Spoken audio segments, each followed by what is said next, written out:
ओम नमः चंडिकाय। आप सभी के अंतर में बैठे परमात्मा को मनमोहन चित्तांश का नमस्कार। हम पंचकोशीय शरीरों पर बात कर रहे हैं। जैसे जैसे चर्चा गहरी होती जाएगी, विषय सूक्ष्म होते जाएंगे। आपको बहुत अधिक ध्यान देकर सुनने की आवश्यकता रहेगी।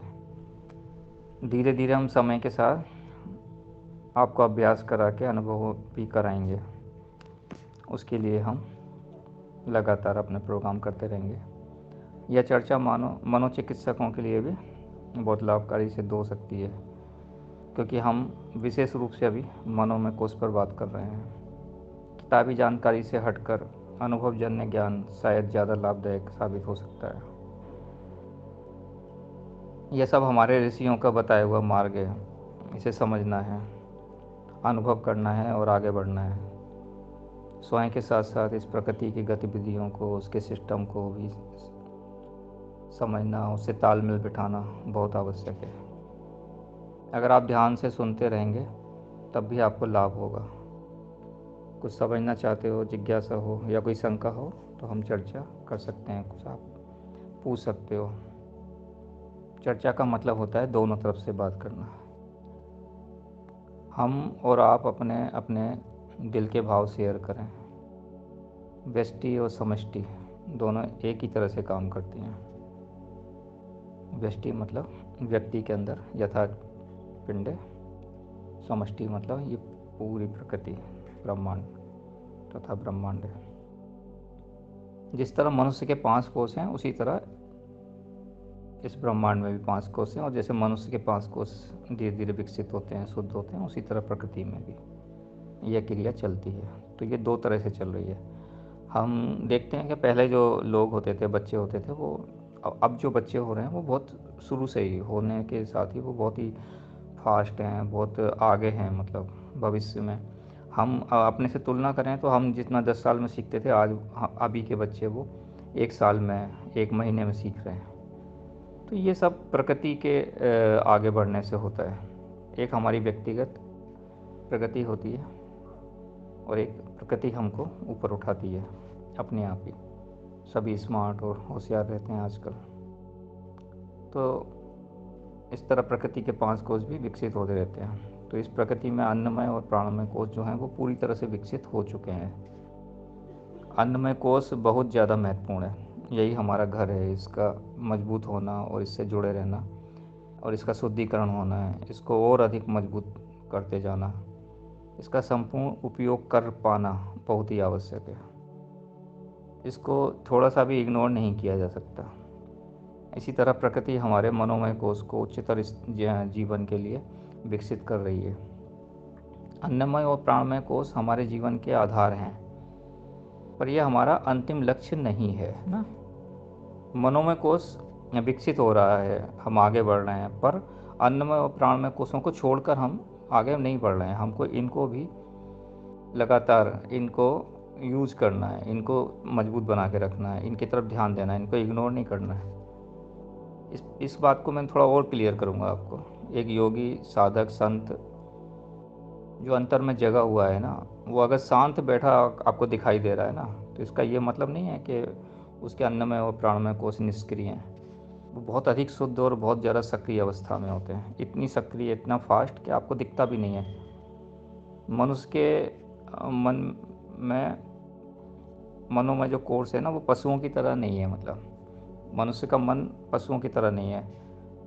भौतिक और स्नायुविक मन जो है, इसके अलावा एक विशुद्ध बौद्धिक मन होता है मनुष्य के पास।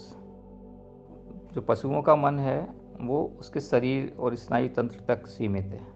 उसी के समझो के अधीन होकर काम कर रहा है। उसका अपना कोई उसमें रोल नहीं है। वो स्वाभाविक रूप से प्रकृति के अनुसार काम कर रहा है।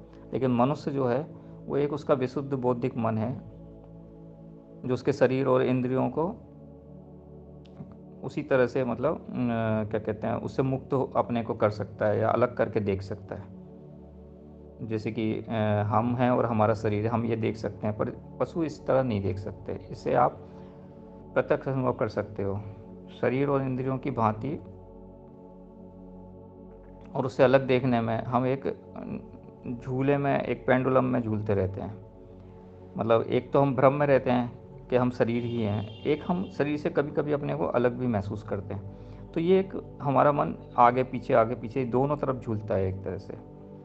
और इस अवस्था को सभी बुद्धिमान लोग लगभग, जो बुद्धिजीवी लोग हैं, वो महसूस कर सकते हैं। और यही शायद हमारी दुविधा भी है।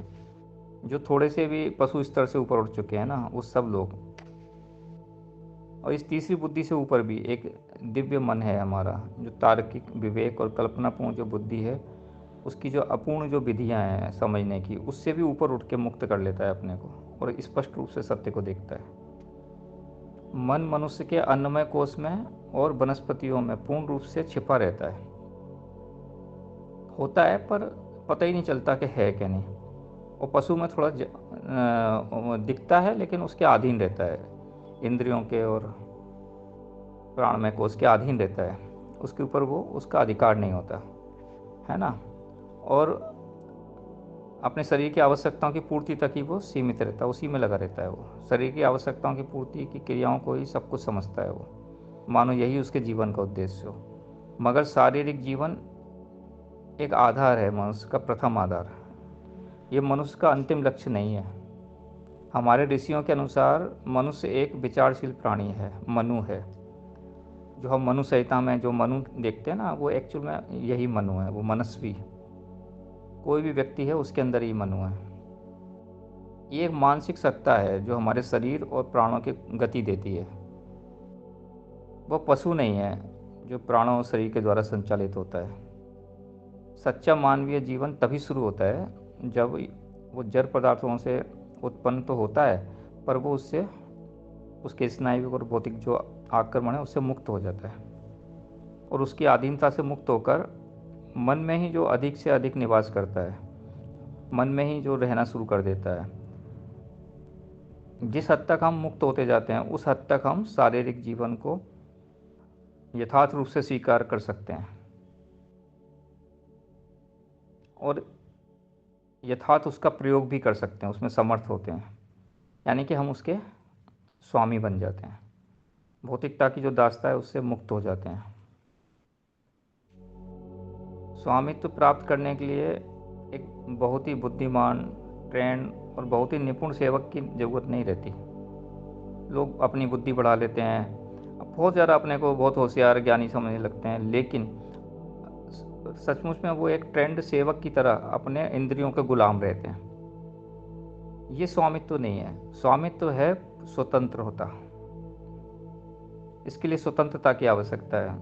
एक ऐसा पावरफुल साधन है स्वतंत्रता, जिससे हम किसी भी साधन का अच्छा प्रयोग कर सकते हैं, वो हमारा शरीर हो या हमारे जो भी इंद्रियां हों, जो भी शक्तियां हैं हमारी, तो हम उसको स्वतंत्र होकर स्वामी बन के ही सही प्रयोग कर सकते हैं। तो हमारी बहुत सी जो साधनों को जो की जो अवस्था है ना, वो बहुत ही विस्तृत और एक उन्नत अवस्थाओं को पहुंचाने के लिए है, और वो हमारी मजबूरी नहीं है। मतलब हम, ऐसा नहीं कि ये हमारी मजबूरी है कि हमको ये सब करना है, साधना करनी है, योग करना है। ये कोई जोर जबरदस्ती नहीं है, ये एक स्वतंत्रता पूर्वक स्वीकारना है उस उच्च मानवीय स्तर को, आदर्श को।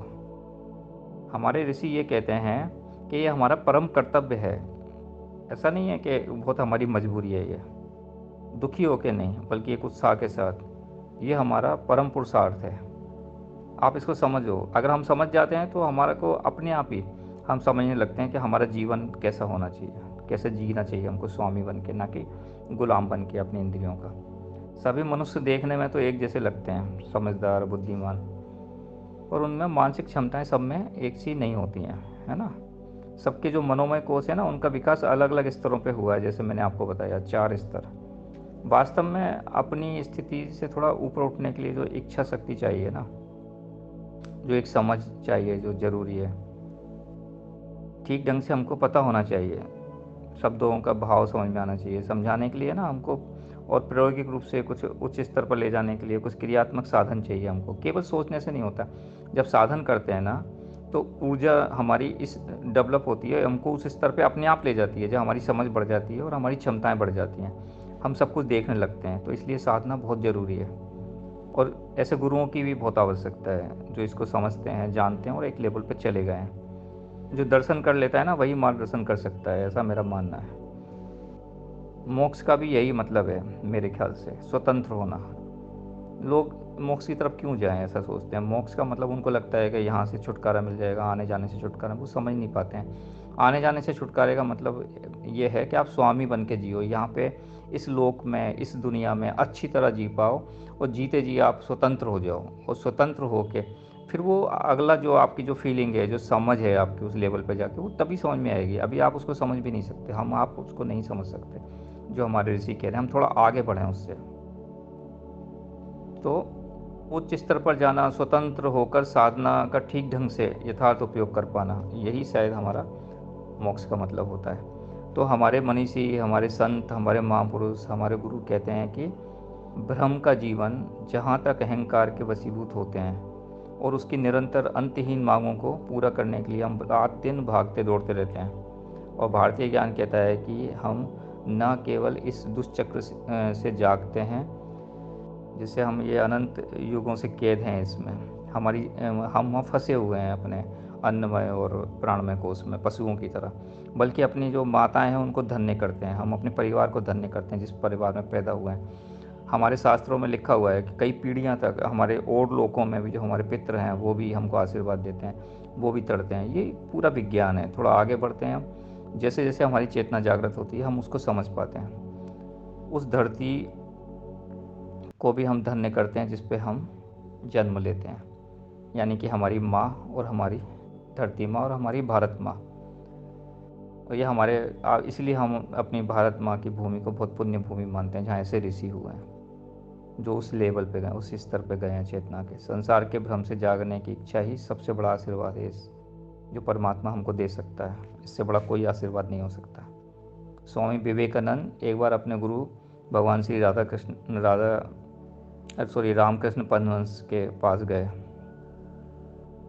तो रामकृष्ण परमहंस और विवेकानंद का ज़्यादातर सब फेमस है, उनकी सारी कथाएं आप लोगों ने सुनी होंगी कि कैसे वो काली माता के पास ले गए उनको।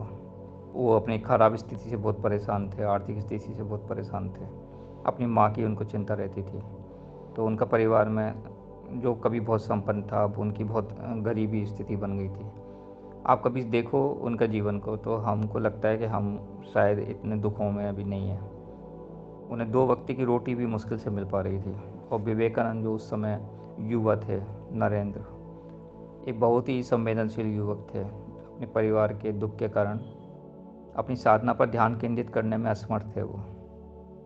और आपने पता है वो उस समय बहुत पढ़े लिखे और एक आधुनिक युवक की तरह थे, और वो साधना में जाना चाहते थे। पर ये सब अभावों में कौन साधना कर सकता है। इस पीड़ा में एक दिन वो भगवान रामकृष्ण परमहंस के पास गए, और गुरु ने उन्हें, आपको पता है ना, माँ के पास भेजा, काली माँ के पास। उनने पूछा था तो उन्होंने कहा था कि आप भगवान से वैसी ही बात कर सकते हो, काली माँ से, जैसे हम इंसानों से बात करते हैं। उनको विश्वास नहीं हुआ, फिर वो गए अकेले में जाके, उनने मांगा माँ से वरदान। माँ ने उनसे पूछा क्या मांगते हो, है ना। तो उनने क्या मांगा, भवतारिणी के मंदिर में जब धन मांगने गए तो माता के सामने खड़े होते हुए इतने आनंद में डूब गए, क्या स्थिति रही होगी शायद हम कल्पना नहीं कर सकते। वो सब कुछ भूल गए और वे खड़े खड़े माता का नाम जपते रहे, भाव विभोर हो गए। माता से उनकी जो उनके प्रति प्रेम था वो एकदम उबाले, एकदम लहरें उठने लगी उनके अंदर, होशो हवास उनके गुम होने लगे, है ना। ऐसी स्थिति उनकी हो गई और बहुत देर तक वो समाधि जैसी स्थिति में रहे। तो खुद को उस अवस्था से बाहर निकाल के फिर माता से उनको धन मांगना था, जिस इरादे से वो गए थे। लेकिन उन्हें क्या मांगा सब जानते हैं, आध्यात्मिक ज्ञान और माता के प्रति अनन्य भक्ति। तो कहते हैं कि वो जब बाहर आए तो रामकृष्ण परमहंस ने उनसे पूछा कि क्या हुआ। तो उन्होंने बताया। तो उन्होंने कहा अच्छा, तो तुम तो धन मांगने गए तो जाओ दोबारा चले जाओ। तो उन्होंने कहा दोबारा मांग सकते हैं, बोले हाँ। तो कहते हैं कि 3 बार गए ऐसे वो, और तीसरी बार भी वही जो वो स्थिति थी होती थी, और वही मांगते थे वो, भक्ति और ज्ञान। आध्यात्मिक ज्ञान। फिर क्या हुआ, बहुत शर्मिंदा हुए, वो नहीं मांग पाए। तो गुरु ने उनसे कहा, खुशी से गले लगाया, क्योंकि वो तो सब जानते थे, अंतर्यामी थे और सब जानते थे, उनको पता था। वो तो इंतज़ार कर रहे थे नरेंद्र का, स्वामी विवेकानंद बनने का। पूरी भारत को, पूरी दुनिया को एक संदेश उनसे पहुंचाना था, परमात्मा की एक लीला होनी थी उनके द्वारा। तो उन्होंने उनको खुशी से गले लगाया और भक्ति जो उन्हें प्राप्त की, माँ की कृपा प्राप्त की, उसके लिए बधाई दी और आश्वासन दिया कि उनका परिवार हमेशा खाने पीने और पहनने के लिए पर्याप्त धन उनको मिलता रहेगा, कभी चिंता उनको नहीं करनी पड़ेगी। ऐसी एक कहानी कहते हैं एक ऐसे व्यक्ति के बारे में जिसने देवी से धन, लक्ष्मी से बहुत प्रार्थना की धन के लिए। कई सालों तक बहुत साधना तपस्या करता रहा, बेचारा प्रार्थना करता रहा, अलग अलग तरह से माँ लक्ष्मी के मंत्रों से उच्चारण, ये वो। आप देखते हो कितने सारे तरीके होते हैं, ये कर लो तो धन आएगा, ये कर लो तो लक्ष्मी आएगी। बहुत कुछ किया उसने, और जैसा कि ज़्यादातर होता है, अंत में निराश होकर उसने सभी प्रार्थनाएं बंद कर दी। फिर वो एक साधु बन गया। अब चूँकि उसके अंदर लगन थी, लगातार वो जैसे लक्ष्मी की प्रार्थना करता रहा, ये करता रहा, फिर वो तो लगन तो उसकी थी। जब साधु बना तो फिर वो उसने सब कुछ छोड़ दिया, तो फिर आध्यात्म की तरफ भी उसी लगन से बढ़ा वो, और उसने धन के लिए फिर कोई प्रार्थना नहीं की और सच्चे उसमें आध्यात्म में जाके चला गया वो। फिर उस सब कुछ भूल गया, ध्यान में, आनंद में डूब गया वो। फिर कहानी कहती है कि देवी उसके सामने प्रकट हुई एक बार, माँ लक्ष्मी। उनके चेहरे पे एक सुंदर मुस्कान, आंखों में प्रेम, और पूरा स्थान वो तेज, उनके तेज से भर गया, ऊर्जा प्रकाश व्याप्त हो गया। फिर उन्होंने लक्ष्मी माँ ने उनको बहुत सारा धन दिया, बहुत सारा, सब कुछ दिया जो वो चाहते थे, उससे बहुत ज़्यादा दिया। कहते हैं ना, छप्पर फाड़ के देते हैं जब देता है तो। अब उसको धन की आवश्यकता नहीं थी, लेकिन उसको बहुत सारा मिला। उसने पहले बहुत प्रार्थना की थी, लेकिन तब नहीं मिला। उसने लक्ष्मी माता से शिकायत की कि जब मैं आपके से धन के लिए इतनी प्रार्थना करता तब आपने मुझे धन नहीं दिया, और अब आपने मुझे इतना सारा दे दिया जबकि मुझे ज़रूरत नहीं है। तो मुस्कुराते हुए देवी ने उससे पूछा, क्या मैं तुमको पहले धन देती तो क्या आज जो तुमको आध्यात्म का जो धन प्राप्त हुआ है, जो ज्ञान का धन प्राप्त हुआ है, क्या जो आप जो लेवल पे आप गए हो, क्या आप इस पे जा पाते? गहरी श्रद्धा में उस व्यक्ति ने झुककर उस समय माँ भगवती के चरणों को प्रणाम किया। तो क्योंकि वो उस समय समझ सकता था उनकी कृपा को, उनके प्रेम को। उससे पहले जब वो धन के लिए मांग कर रहा था, तब उसकी स्थिति अलग थी। तब शायद वो उस स्थिति को नहीं समझ सकता था जो जिस स्थिति में अब था। अब उस, जो कबीर ने बोला है ना कि बिन मांगे मोती मिले, मांगे मिले ना भीख, ये एक समझने से समझ में आता है, एक सिस्टम है, उस सिस्टम को फॉलो करना पड़ता है, हमको समझना पड़ता है। वो सब कुछ बिना मांगे मिलता है, बस उसमें चलना है हमको। कृष्ण उस समय सबसे महान राजनेता हैं। कृष्ण परमात्मा हैं, परम योगी हैं, सब कुछ हैं कृष्ण। लेकिन हम देखते हैं कि राजनीति के भी बहुत बड़े खिलाड़ी हैं उस समय, वो सबसे बड़े उस समय महान राजनीतिक के। बल्कि उस समय भारत के सबसे बड़े गुरु हैं वो, आध्यात्मिक गुरु। और एक आध्यात्मिक गुरु अपने शिष्य को जब जागृत करने के लिए, उसे आध्यात्मिक रूप से विकसित करने में मदद करने के लिए कोशिश करता है, तो वो अवसर ढूंढता है और वो अवसर चूकता नहीं है कभी भी। कृष्ण ने भी अर्जुन पे जो भी सबसे बड़ा आशीर्वाद बरसा सकते थे ज्ञान का, वो उसको आध्यात्मिक जागृति की ओर ले जाने के लिए, आध्यात्मिक ज्ञान उनको जो देना था उनको, उसके लिए जो सच्चे स्वरूप का जो आभास, जो कहते हैं ना, स्वरूप को पहचानना, उस आत्मा के स्वरूप में जो कभी पैदा नहीं होती, जो कभी मरती नहीं है, जिसके बारे में गीता में कहते हैं कि आत्मा ना कभी पैदा होती है ना कभी मरती है, अजन्मा, शाश्वत, परिवर्तनहीन और अति आदिम, शुरू से। ये शरीर बदलता रहता है, शरीर मरते रहते हैं। तो भगवत गीता में कृष्ण अर्जुन के साथ उच्च स्तर पर वही सब कर रहे हैं जो हम जिसकी बात कर रहे हैं। उसको वैसे अपने आप ही सब कुछ दे सकते थे, आशीर्वाद के द्वारा, अपनी शक्ति के द्वारा नहीं। उसको एक ज्ञान के लेवल पे ले जाना था, उसको अपने आप से निकलना था उस स्थिति से, और भगवान ने किस समय देखो आप, मौका मिला और मौके का फ़ायदा उठाया, उसको अपने शिष्य को सब कुछ प्रदान किया, सब कुछ। उसके बाद हम देखते हैं कि अर्जुन किस तरह से एक योद्धा बन के निकला, किस तरह से उसने सब कुछ राज्य प्राप्त किया। वह अपने मित्र अर्जुन को उसके भ्रम से जगाने का अवसर भांप लेते हैं भगवान कृष्ण, उस समय का सर्वोत्तम उपयोग करते हैं। माँ भगवती से प्रार्थना है ऐसे अवसर सभी के जीवन में आते रहें, और माता रानी सब पर कृपा बना के रखें। चर्चा जारी रखेंगे। आप सभी के अंतर में बैठे परमात्मा को नमस्कार। ओम